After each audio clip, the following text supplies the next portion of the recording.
Pemirsa, bergabung bersama saya Anggi Pasaribu dalam Inside Story with Anggi, dan saya kembali di Pengadilan Negeri Jakarta Selatan untuk kali ini melihat seperti apa situasi persidangan untuk anak di bawah umur. Dan agenda hari ini adalah sidang tuntutan terhadap pelaku anak AG yang turut terlibat dalam kasus penganiayaan atas David Ozora. Dan sebetulnya di Pengadilan Negeri Jakarta Selatan ini lebih sepi hari ini karena sidang juga dilakukan secara tertutup. Ini kalau kita masuk ke sini juga biasanya di sini ada metal detector pemeriksaan barang, tapi kali ini nggak ada. Informasinya di dalam juga lebih sepi dibandingkan persidangan pada umumnya. Dan kita akan melihat apakah jalannya persidangan cukup kondusif, dan jika memungkinkan juga saya beserta tim akan bertemu dengan kuasa hukum dari pihak AG atau mungkin perwakilan dari keluarga.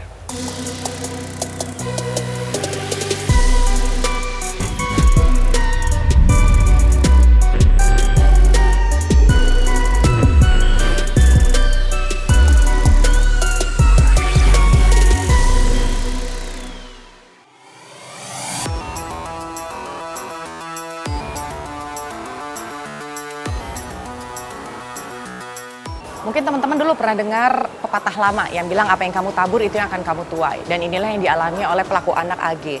Usianya masih sangat muda, usia 15 tahun, tapi sudah harus berhadapan dengan proses hukum. Sejauh ini sudah ada 15 saksi yang diperiksa, 4 diantaranya itu adalah saksi ahli. Dan dari sekian banyak saksi yang sudah diperiksa, termasuk Mario Dandi, kekasih dari AG, dan juga Shane Lucas. Dalam proses pemeriksaannya, yang kami dengar informasinya ada perbedaan pendapat antara Shane dengan Mario Dandi. Tentunya ini akan kami cross check dengan kuasa hukum dari AG sendiri. Tapi memang kami masih belum bisa menemui kuasa hukum AG karena sepertinya sudah berada di area dalam, dan informasinya juga sidang ini ditunda. Kita juga belum tahu sampai jam berapa. Tapi lagi-lagi proses hukum ini masih terus berjalan dan gak main-main. Baik AG, Mario Dandi maupun Shane Lucas ini dikenakan pasal 353 dan 355, yaitu untuk pasal penganiayaan yang berat.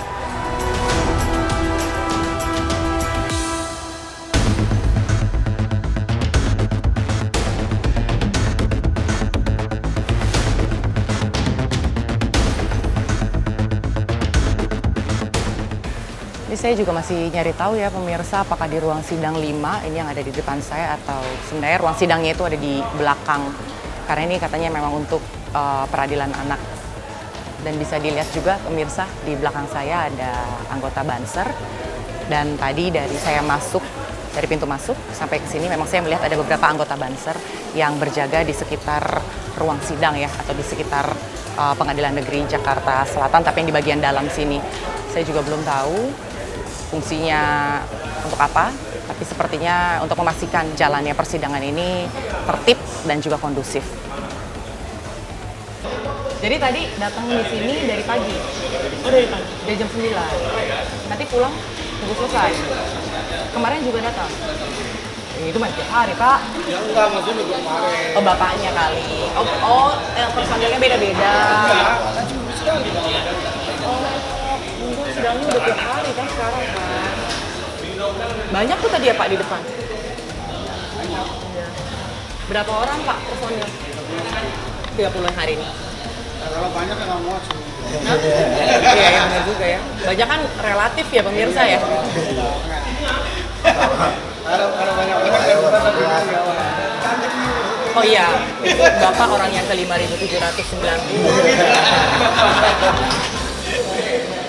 Emang ditugasin Pak sama Bang dari Banser? Ya, dari DKI. Kenapa? Dari DKI. Oh, emang ditugaskan. Dari hari pertama sidang? Awal. Memastikan. Boleh diwawancara ya Pak? Nanti kalau sama ketuanya, nanti itu ada. Ketuanya datang? Ada. Tadi ketua PWN. Ada di mana? Di dalam. Nggak boleh kita kasih tahu. Oh, setiap hari ditugasinnya. Sehari itu 30 orang. Untuk memastikan jalannya persidangan aman ya.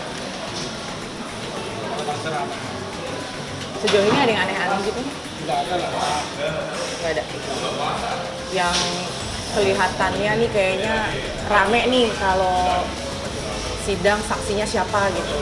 Ada pemberitahuan gitu nggak? Ini besok agendanya ini. Teman-teman harus merapatkan barisan gitu.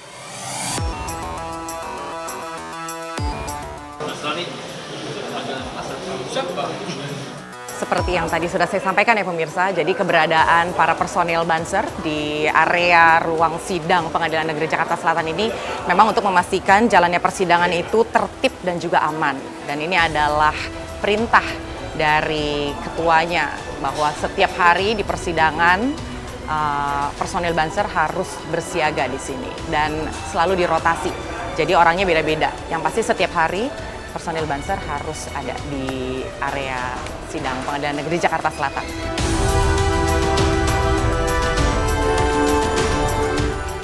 Jadi nebeng sama wartawan lain, nebeng lihat gambar maksudnya.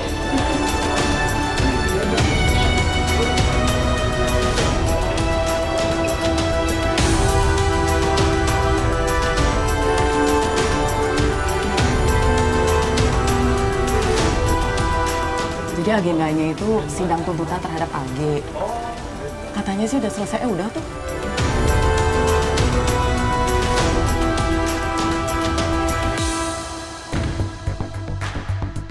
Gimana David, Mak? Sehat? Iya, sama setiap hari masih fisioterapi terus. Masih fisioterapi ya? Kemarin sih sempat ngeliat di mana medsos sudah mulai bisa berdiri. Iya, karena dia kan setiap sore itu di apa namanya? Fisioterapi? Di treadmill dilatihkan. Oh, di treadmill juga? Iya. Tapi kalau dilatih jalan di treadmill gitu. Karena udah hampir 40 hari lebih kan Iya. pernah geraknya. kalau lagi jalan atau lagi latihan treadmill gitu, kondisinya tuh gimana, Bang? Sebenarnya sama karena dia kan juga apa namanya kan masih pasang kaki stoni Iya, di sini ya. masih sama sih. Masih sama ya?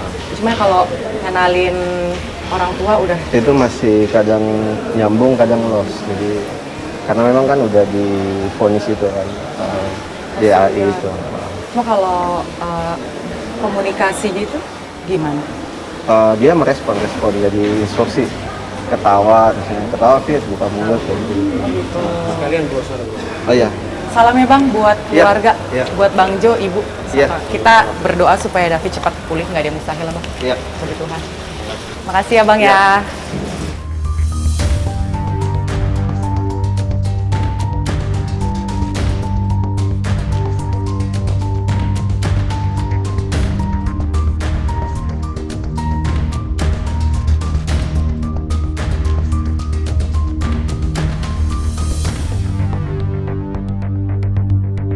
Selama ini kan persidangannya katanya memang masih tertutup. Ada kemungkinan digelar secara terbuka kalau untuk Mario Dandi. Oh, Putusan nanti tetap terbuka. Meskipun Mario Dandi sama Shane Lucas kan udah bukan anak di bawah umur. Kan kemarin sempat tuh Bang Jo Maksudnya bilang gimana? kan Mario Dandi sama Shane Lucas kan ini kan umurnya udah lebih dewasa daripada Agi. iya. Kemarin Bang Jo kan bilang mendingan yang dua orang ini pada saat persidangan digelar secara live secara terbuka. Itu mungkin nggak? Nggak bisa. Oh, maksudnya untuk persidangan yang ini atau yang besok? Buat persidangan yang dia nanti. Kalau dewasa terbuka. Oh tetap terbuka, Iya. kecuali Hanya Agi karena ya? anak, iya. Oh.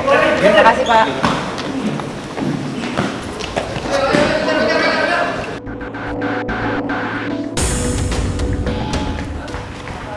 Ada nggak?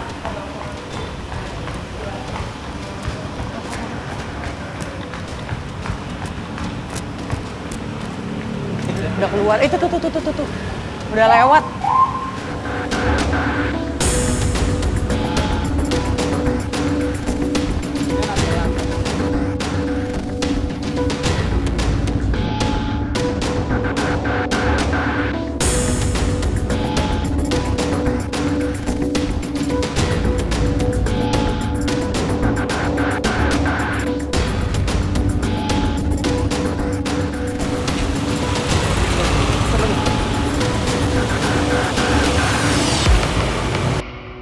Itu tadi mobil yang membawa AG, jadi tadi mereka keluar langsung dari pintu tempat wartawan tadi nunggu.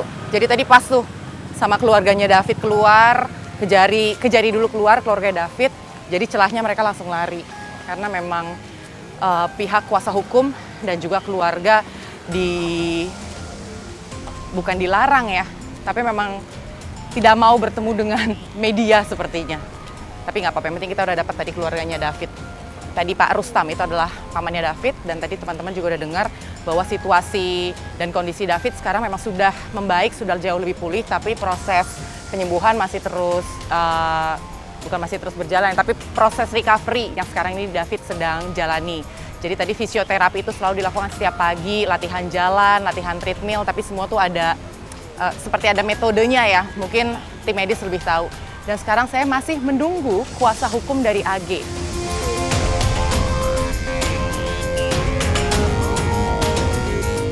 Birawa, Ya, gimana?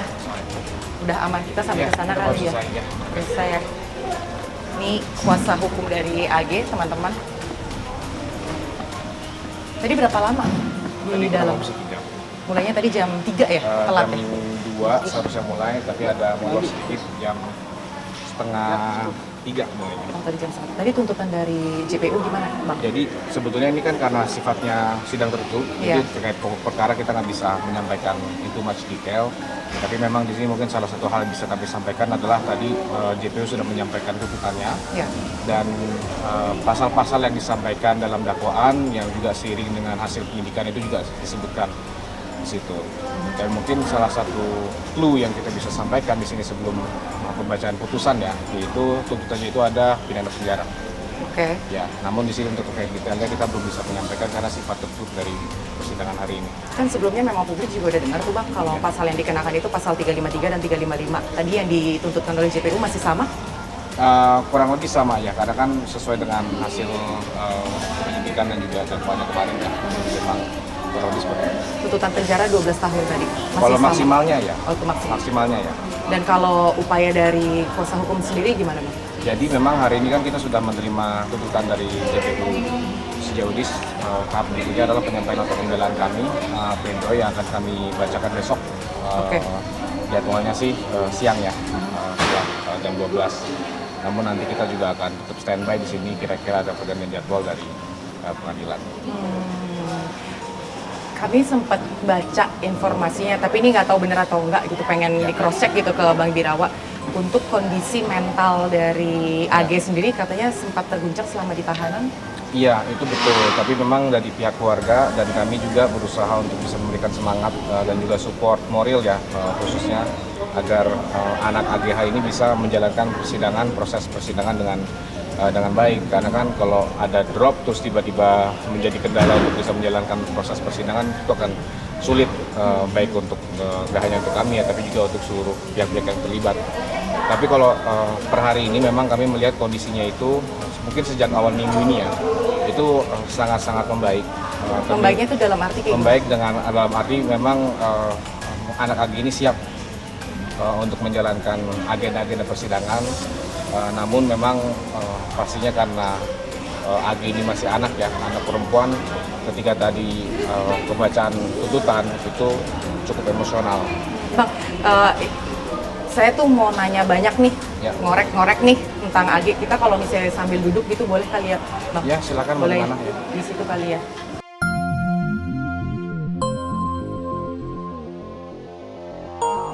Jadi, Ya, gimana, Mbak? tadi kan Mas Birawa bilang kondisinya tuh sekarang tuh sudah membaik gitu. Nah, Ya. sebelumnya tuh nggak membaiknya, apakah nggak bisa diajak bicara, atau murung, atau sakit-sakitan, atau psikologis atau kayak gimana tuh, Mas? Diajak berbicara sih bisa, karena kan di sini proses yang dilalui itu bukan hanya saat persidangannya, tapi kalau kita mengurai dari awal, saat proses pemeriksaan dari kepolisian pun juga itu proses yang sudah dilalui oleh anak AG. Dengan kabar terakhir di persidangan ini, memang pemulihan dari kondisinya itu kelihatan, jadi lebih kuat artianya dan lebih siap untuk menjalankan semua agenda-agenda persidangan. Tapi kembali lagi memang terdapat beberapa momen saat pemeriksaan ya, yang karena memang ini posisi sebagai anak ya tetap menjadi poin emosional tertentu bagi anak ini. Karena memang waktu dilihat yang pertama banget itu kan kayaknya ketakutan gitu ya. Kalau sekarang ini kayaknya udah jauh lebih tenang, Ketakutannya masih ada, tapi lebih berkurang. masih ada, lebih kuat. Terkurang sih saya juga susah menilainya ya, tapi kalau dari pandangan pribadi Sudah selama siap ini juga mendampingi anak AG dari awal ya perubahannya itu sangat kelihatan kok kekuatannya. Selama mau menjalani persidangan gitu sempat komunikasi apa gitu nggak? Enggak sih, kami so far hanya bertemu selama di persidangan ya, dia di ruang sidang. Oh gitu. Dan mungkin saat di sela-sela ya, karena kan pastinya dihadirkan oleh jaksa penuntut umum. Bang, ini tuh teman-teman dari Inside Story gitu ya, mereka tuh menitipkan pertanyaan juga gitu. Ya. Kayak nggak tahu ini bener atau enggak gitu ya Bang Birawa ya, bahwa sosok AG ini katanya broken home. Itu benar nggak? Kalau broken home sih ini tergantung definisi dari broken home ya. Tapi yang kita bisa sampaikan adalah mungkin persepsi publik terhadap AG dan keluarganya ini memang harus kita cross check kembali. Karena kenapa? Yang kami bisa pastikan adalah AG ini berasal dari keluarga yang sangat sederhana.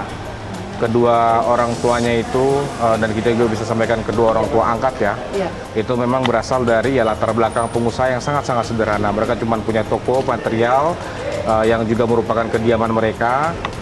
Dan saat ini pun mereka juga sedang dihadapi oleh cobaan kedua orang tuanya, yaitu bapaknya lagi mengalami kondisi stroke dan ibunya kanker paru-paru. Ini memang suatu hal yang secara etika kami memang tidak bisa kami sampaikan, namun untuk bisa membantu cross check fakta-fakta yang selama ini beredar di publik ya kami harus sampaikan. Jadi memang dan juga kakak angkatnya pun sebelum beberapa waktu sebelumnya sudah mengalami operasi jantung juga.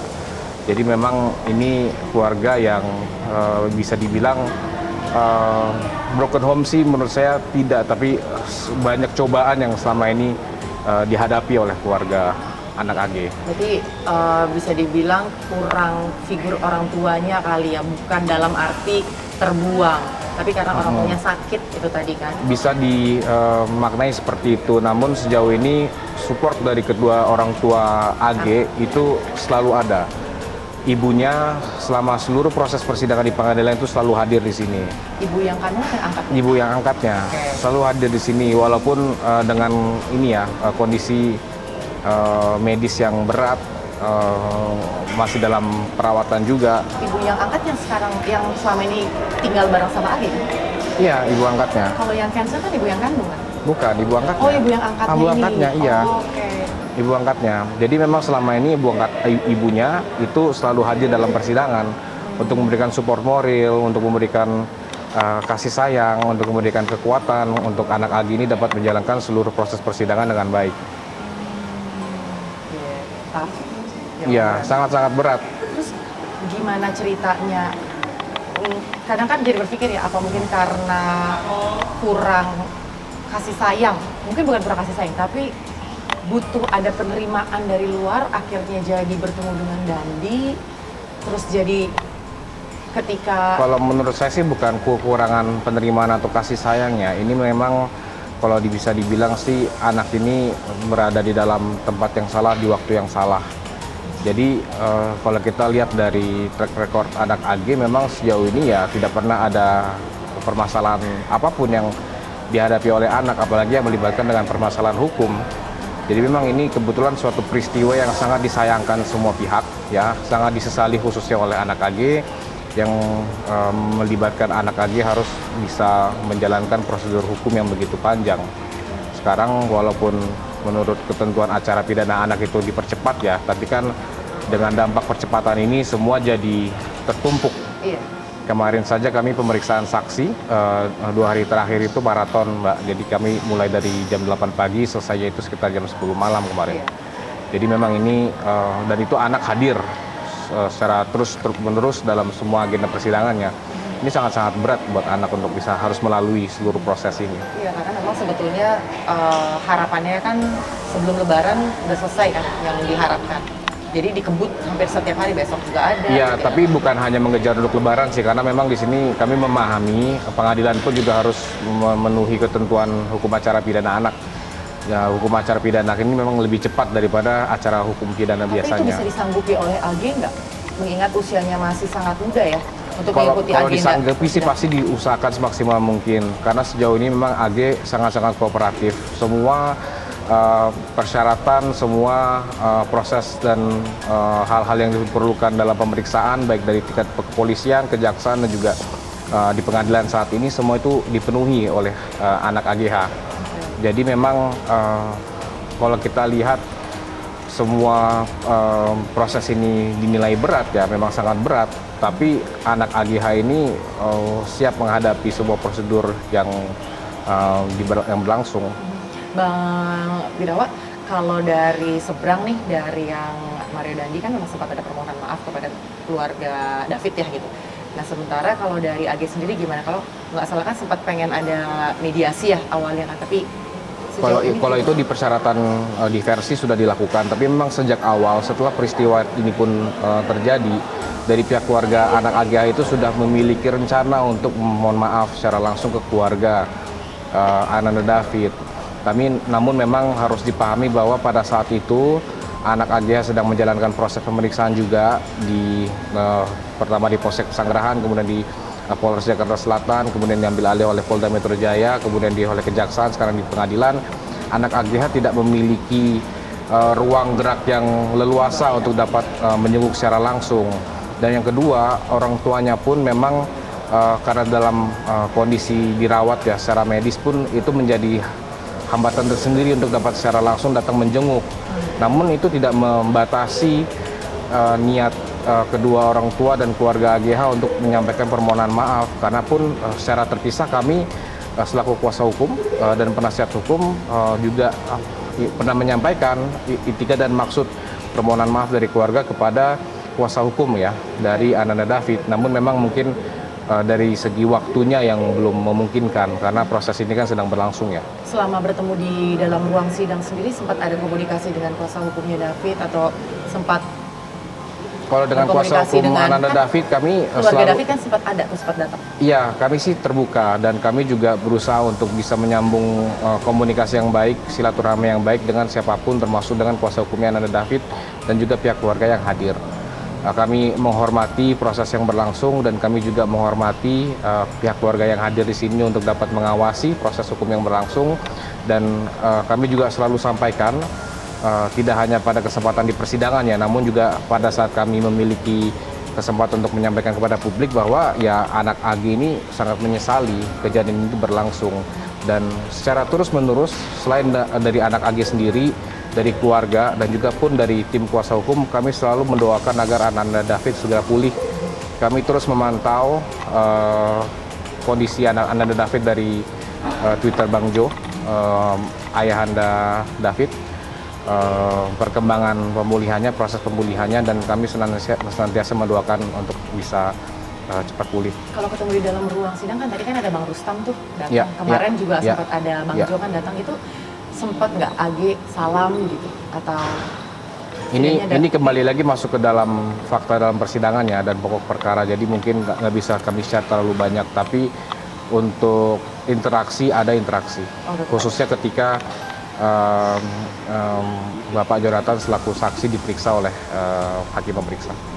Kalau boleh tahu nih Bang, kan kuasa hukumnya Shane ya sempat menyampaikan juga ada perbedaan pendapat nih di ruang sidang gitu. Si Shane bilang apa, tapi ternyata Dandinya bilang apa. Nah saat itu terjadi, gimana respon hakim? Ya itu kan kembali lagi mereka yang diperiksa. Jadi kalau dari kami sih tetap mencoba untuk menggali fakta sebanyak-banyaknya, khususnya yang berkaitan dengan Ananda, dengan anak AG ini. Tapi kembali lagi semuanya kan sudah disampaikan kepada hakim pemeriksa. Jadi nanti kita akan tinggal melihat apakah mana kesaksian yang akan dapat digunakan sebagai fakta, mana kesaksian yang memang harus diperiksa kembali. Betul, tapi maksud saya ketika diperiksa Shane dan juga Mario Dandi sebagai saksi, saat itu kan sebenarnya hakim akan bertanya kembali gitu kan kepada anak AG gitu kan. Apakah kesaksian ini benar atau enggak? Nah itu yang maksud saya, apakah itu sudah pasti hakim pemeriksa sudah memberikan kesempatan tersebut dan untuk hal-hal yang memang menurut kami perlu diluruskan sudah kami sampaikan juga dalam pemeriksaan kemarin. Kalau menurut jawabannya AG sendiri, kesaksian dari Mario dan juga Shane sesuai atau ada yang kurang pas? Karena kan ini lempar-lemparan ya, free kick itu katanya si ini kami siapa? sekali lagi belum bisa berkomentar banyak karena kan ini masuk ke pokok perkara pemeriksaan. Tapi yang bisa kami sampaikan adalah segala hal-hal yang disampaikan oleh para saksi dan juga ahli yang hadir dalam persidangan selama ini, itu kami akan selalu berusaha memastikan semuanya itu sesuai dengan fakta yang berlaku. Jadi ketika ada fakta-fakta yang mungkin disampaikan oleh salah satu saksi dan ketika itu mungkin kami rasa perlu diperiksa kembali, kami pasti akan pertanyakan itu dalam forum yang disediakan oleh hakim. Tidak ada kita menempatkan nanti datang ya harus bikin takut ya atau seperti apa, itu nggak ada.